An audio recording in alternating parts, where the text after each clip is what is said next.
show. Alright, so this is skinning out black bear hands. Now this is not the way they do it commercially. Apparently commercially they don't care about the paw pad and whatever. I'm doing this for my own home use. So I'm doing it the way that I can do it. Commercially, apparently they have you bring the pelt up right to there, or even through the paw pad, because they're not apparently using the paw pad for some reason. This is a back foot. We salt dry ours though. Yeah, we salt dry ours. And so you start with this is the inside of the pelt, okay? That's the inside foot. So when it's laying down, it's going to be facing toward, it comes where the tail is there.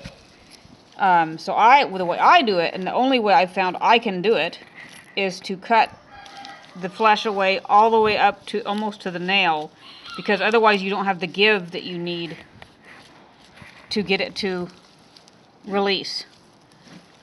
Because when you're just coming up to there, there's no way to turn it. So you work both sides kind of at once. Keep tension, because that's the number one thing when you're working a pelt of any kind, is to have tension, so you don't nick something. And it's kind of helping you pull it free.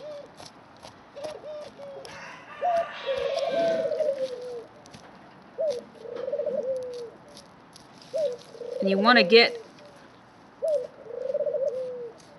as close to the pelt as you can, but you can also work this stuff off later.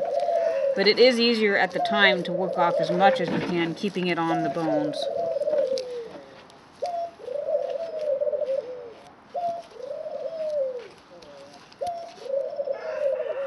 Oh, this is super bright.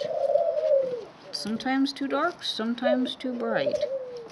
So the key is getting this first toe so that you have movability of the foot.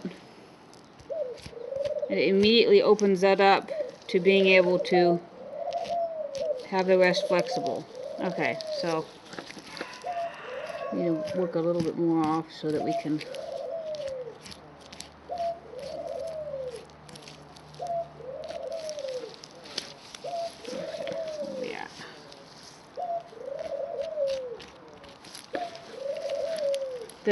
There's one joint you're leaving in there in order to leave the claw in there. If you leave more than one finger joint, you will have not proper drying. I've done that. Don't do that. If you remove it the first time, continually check to make sure you've got the final joint that you can, so that you can properly dry it. And when you salt it, salt the toes really, really heavy. If you're salt drying. See, I'm trying to work this joint here. See the joint?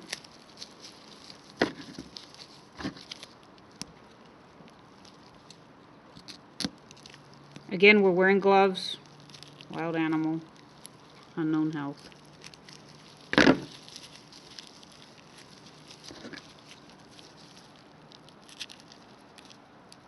And then if you cut yourself, then maybe it's not as easy. Okay, so that's the first joint. See, it's got one joint left, okay? And if you feel in there and you feel more than that one joint, then you've left one too many. So then you want to count the joints and make sure that they're all there.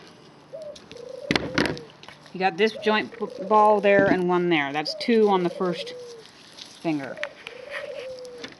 And then that allows you to jump over here where otherwise would be impossible for you to get in there because of the tautness of the pelt over the foot.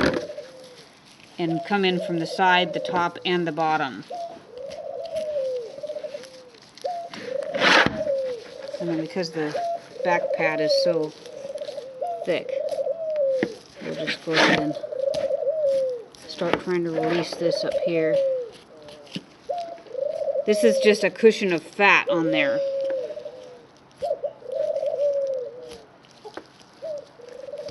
And you're working toward the other toe.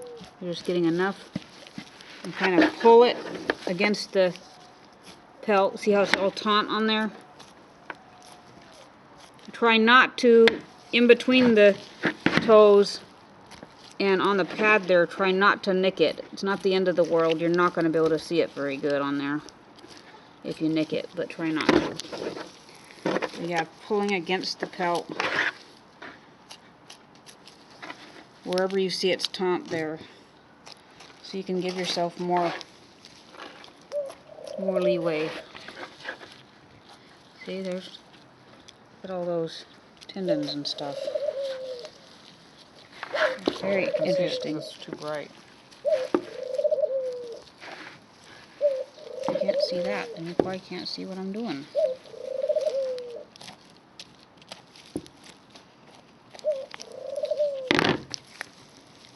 Okay. So then, see, we got some looseness now. So we're able to just continue to work this up there, little at a time.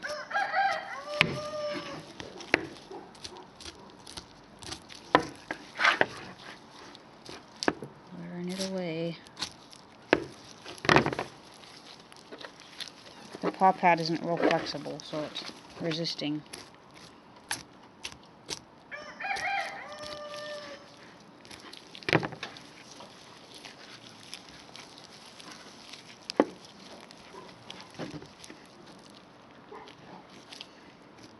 This, where you see the black that is really close to the surface.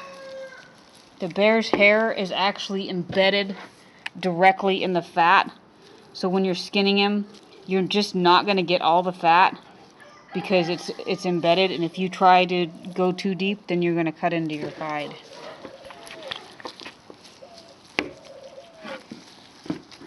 But that's the roots of it. That's not like any other animal like that. It's that I've seen. So maybe pigs. Yeah, pigs are like that.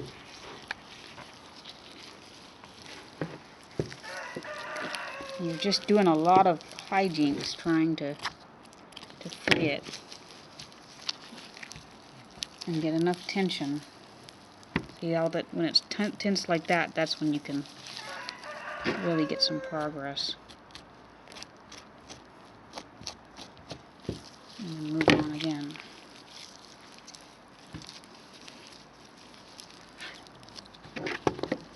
And now you could think that you're supposed to cut it right here because you can see the joint, but that's not where you cut it. The toe is way up here, so there's one more joint way up here. So on that, see, this has the two joints. This has one joint, two joint, and then a third joint. They're like our fingers.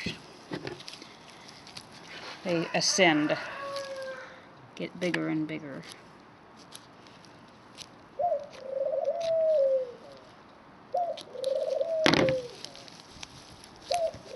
When you're wearing gloves, the bear will cut your hands up with the claws. Can be mauled by a bear after it's dead.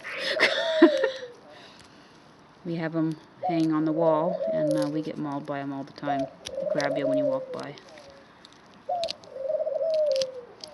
Okay, so that's the final joint right there. See how it pops free? Is it the final joint or the final joint that you're not leaving? The final joint that I'm not leaving.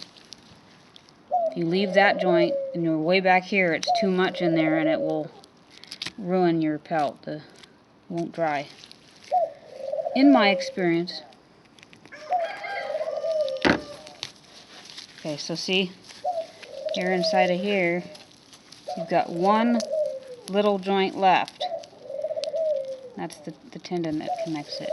And you feel, and you make darn sure that you can feel the end of your claw there, so you know what you've got. So you didn't, because oftentimes I'll have to go back and go, why is this not drying that right? And look, and I see I've left one more joint than should have been in there. So it's one down here, two, and then that ball on the end. This is one that's skinned out. That's the front hand. Totally disgusting. It looks like a human hand. So be careful when you're disposing of these, because there was somebody in the local paper who discovered a bear foot in